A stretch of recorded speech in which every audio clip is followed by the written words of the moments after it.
நடிகை சச்சு வரலாறு. தமிழ் சினிமாவில் ஒரு குழந்தை நட்சத்திரமாக அறிமுகமானவர் இவர். அதன் பின்னர் கதாநாயகியாக இவர் நடித்துக் கொண்டிருக்கும் பொழுது இயக்குனர் ஸ்ரீதரால் நாகேஷுக்கு ஜோடியாக காமெடியில் நடிக்க வைக்கப்பட்டார். அதனைத் தொடர்ந்து ஏறக்குறைய 40 ஆண்டு காலம் இந்த தமிழ் சினிமாவில் புகழ்பெற்ற நகைச்சுவை நடிகையாக இவர் ஜொலித்திருக்கிறார். நாகேஷுடன் மட்டும் இணைந்து 50 படங்களுக்கு மேல நடித்திருக்கிறார். இந்த சச்சு யார், இவருடைய குடும்ப பின்னணி என்ன, இவர் எப்படி சினிமா துறைக்குள்ள வந்தார், இவருடைய முதல் பட வாய்ப்பு எப்படி நடந்தது, இவர் ஏன் திருமணம் செய்து கொள்ளவில்லை, அதற்கு இவர் சொன்ன காரணம் அப்படின்னு இந்த சச்சுவோட வாழ்க்கையில நிறைய சுவாரஸ்யமான விஷயங்கள் இருக்கிறது. அவை எல்லாவற்றையும் இந்த வீடியோல நம்ம பார்க்கலாம். இது RS ராஜா டாக்கீஸ். இதுவரை இந்த சேனலை நீங்க சப்ஸ்கிரைப் பண்ணலன்னா சப்ஸ்கிரைப் பண்ணிட்டு ஒரு லைக்கையும் போடுங்க. இந்த சேனலை உங்க நண்பர்களுக்கும் ஷேர் பண்ணுங்க.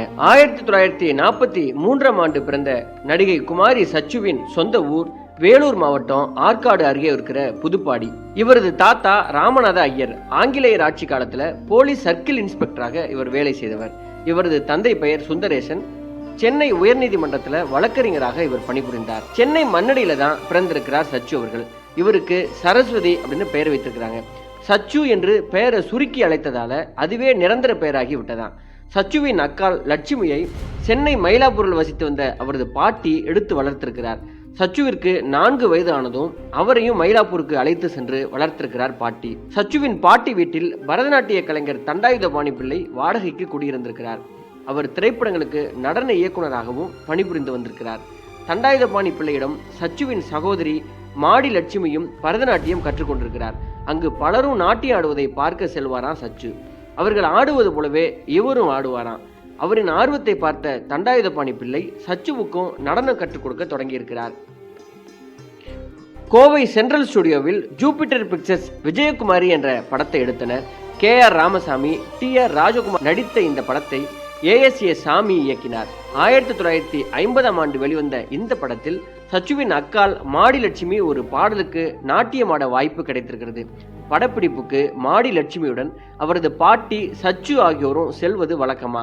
1952ஆம் ஆண்டு ஜூபிட்டர் பிக்சர்ஸ் ராணி அப்படிங்கிற படத்தை எடுக்க திட்டமிட்டிருக்கிறாங்க. படத்தின் கதாநாயகி பானுமதி.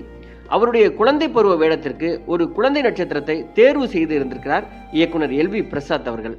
அந்த குழந்தைக்கு படப்பிடிப்பின் போது உடல்நிலை சரியில்லாமல் போனதால் அப்போது சச்சுவை பார்த்த இயக்குனர் LV பிரசாத் சச்சுவை அந்த வேடத்தில் நடிக்க வைத்திருக்கிறார். சச்சுவின் அப்பா குடும்பம் ரொம்ப படித்த குடும்பம் அப்படிங்கிறதுனால சினிமாவில் நடிப்பது அவங்களுக்கு ஆர்வமே இல்லையா. ஆனால் சச்சுவின் அம்மா குடும்பத்திற்கு ஏற்கனவே திரையுலக தொடர்பு இருந்ததுனால கண்டிப்பா தன்னுடைய பேத்தியை நடிக்கணும் அப்படின்னு சச்சு பாட்டி தான் இந்த விஷயத்தை முடிவு பண்ணிருக்காங்க. சச்சுவின் தாயார் ஜெயா இசை நிகழ்ச்சிகளுக்கும் நாடகத்திற்கும் செல்வது உண்டா. அவருக்கு கலைகள் மீது பெரும் மரியாதையும் இருந்திருக்கிறது. ஆனால் இவரது தந்தைக்கு அவை எல்லாம் சுத்தமாக பிடிக்காதான். முதலில் அக்கால் மாடிலட்சுமி நடிக்க சென்றதை அவர் எதிர்த்திருக்கிறார். நடனம் தெரிந்தவர், நடன காட்சிகள் இருக்கு அப்படிங்கிறதுனால அவங்க அப்பா ஒத்திருக்கிறார். ராணி படத்தில் சச்சுவை நடிக்க அழைத்த போதும் அதே போல அவர் எதிர்த்திருக்கிறார். அம்மா ஜெயா அவரை சமாதானப்படுத்தி நடிக்க சம்மதம் வாங்கியிருக்கிறார். சச்சுவையும் அனுப்பி வைத்திருக்கிறார். குழந்தை நட்சத்திரமாக ராணி படத்தில் நடித்த சச்சுவின் திறமையை வியந்து குடும்பத்தினர் அனைவரும் பாராட்டி இருக்கிறாங்க. தொடர்ந்து பட வாய்ப்புகள் வந்ததால் நடிக்க சம்மதித்திருக்கிறாங்க. இதனால் பள்ளிக்கு செல்ல முடியவில்லையா. சச்சுவிற்கு வீட்டிலேயே டியூஷன் வைத்து இந்தி, தமிழ், தெலுங்கு மொழிகள் சொல்லிக் கொடுத்திருக்கிறார்கள். கர்நாடக சங்கீதமும் கற்றுக்கொண்டிருக்கிறார். அவருக்கு புகழ் தேடி தந்த படம் தேவதாஸ். 1953இல் வெளியான இந்த படத்துல சிறுவயது சாவித்திரியாக சச்சு நடித்தார். ஓ தேவதாஸ் என்று சச்சுவும், ஓ பார்வதி என்று மாஸ்டர் சுதாகரும் நடித்த காட்சி ரசிகர்களை மிகவும் கவர்ந்தது. தொடர்ந்து ஜெமினியின் ஔவையார் படத்தில் பால ஔவையாராகவும் நடித்தார் சச்சு. பின்னர் 1954இல் பேரறிஞர் அண்ணா கதை வசனம் எழுதி KR ராமசாமியும் பத்மினியும் ஜோடியாக நடித்த சொர்க்கவாசல் படத்தில் நடித்து புகழ் பெற்றார்.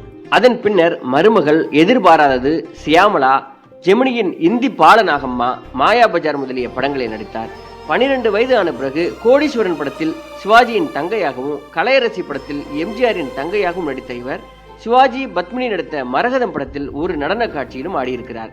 குழந்தை நட்சத்திரமாகவும் தங்கை வேடத்திலும் நடித்து வந்த சச்சு 1962இல் வீர திருமகன் படத்தில் கதாநாயகியாக அறிமுகமானார். AC திருலோகச்சந்தர் இயக்கிய இந்த படம் அவருக்கு வெற்றி படமாக அமைந்தது. ரோஜா மலரே ராஜகுமாரி என்ற புகழ்பெற்ற பாடல் இவருக்கு பெருமை சேர்த்திருக்கிறது. மிகவும் பழமையும் பாரம்பரியமும் மிக்க குடும்பத்தில் பிறந்து தனது சிறந்த நாட்டிய மற்றும் குணச்சித்திர நடிப்பின் மூலம் பிரபலம் அடைந்தவர். மாயாபஜார், வீர திருமகன், ஆனந்தன், தேசிய விருது பெற்ற முதல் தமிழ் படம் அன்னை போன்ற வெற்றி படங்கள் மூலம் ஜூபிட்டர், ஜெமினி, வாகினி போன்ற பெரிய பேனர்களிலிருந்தெல்லாம் இவருக்கு வாய்ப்புகள் தேடி குவிந்திருக்கிறது.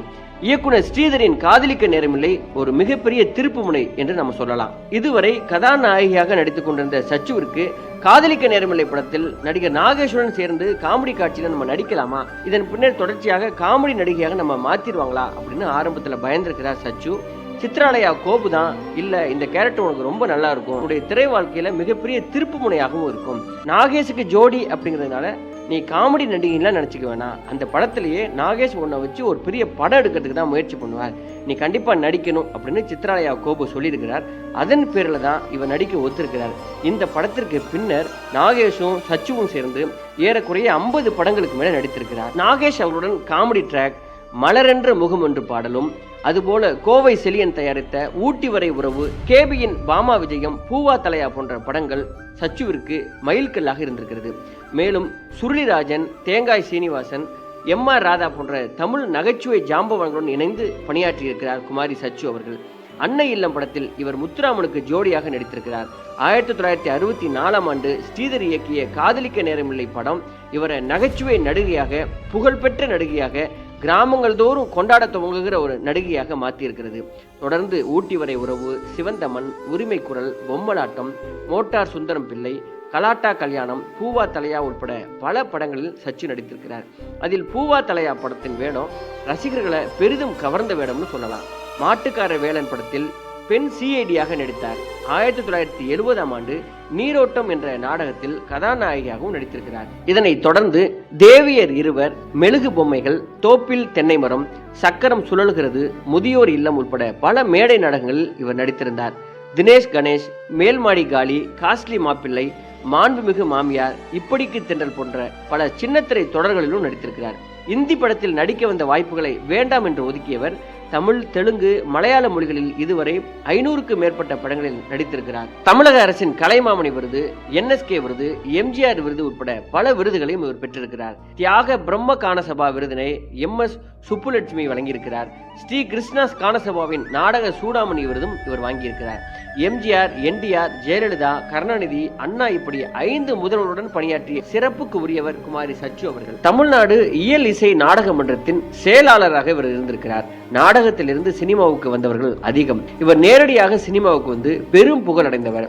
60 ஆண்டுகளாக சினிமா துறையில் இருக்கும் இவர் குடும்ப பொறுப்பு காரணமாக திருமணம் செய்து கொள்ளவில்லை.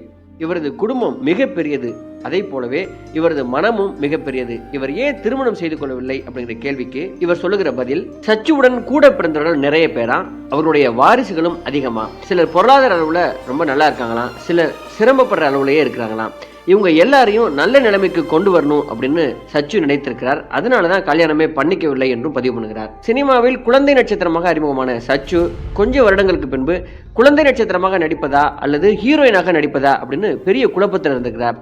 சில படங்களில் MGR சிவாஜிக்கு தங்கையாகவும் நடித்திருக்கிறார். அதன் பிறகு ஹீரோயினாக அறிமுகமான படம் அன்னை. இந்த படத்தை கிருஷ்ணன் பஞ்சு அவர்கள் இயக்கியிருக்கிறாங்க. இந்த படத்துக்கு பிறகு AVMல மாத சம்பளத்துக்கு வேலைக்கு சேர்ந்திருக்கிறார் சச்சு.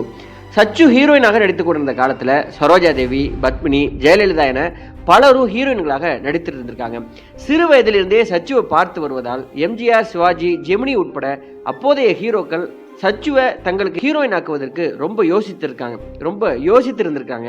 அப்பொழுதுதான் ஸ்ரீதர் காதலிக்க நேரமில்லை படத்துல நகைச்சுவை கதாபாத்திரத்துல இவரை நடிக்க வைத்து இவருடைய ட்ராக்கை மாற்றி விட்டார். அதன் பிறகு காமெடியில் கலக்க தொடங்கினார் சச்சு. நிறைய வாய்ப்புகள் நாகேஷ், தங்கவேலு, சுருளிராஜன், தேங்காய் சீனிவாசன், வெண்ணிராடை மூர்த்தி என அப்போதைய முன்னணி காமெடி நடிகர்களுடன் இவர் நடித்தார்.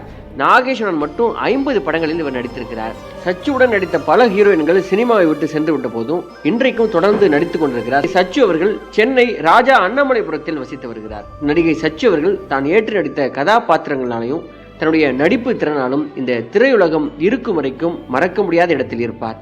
இதுவே நடிகை சச்சுவின் வாழ்க்கை வரலாறு. நன்றி, வணக்கம்.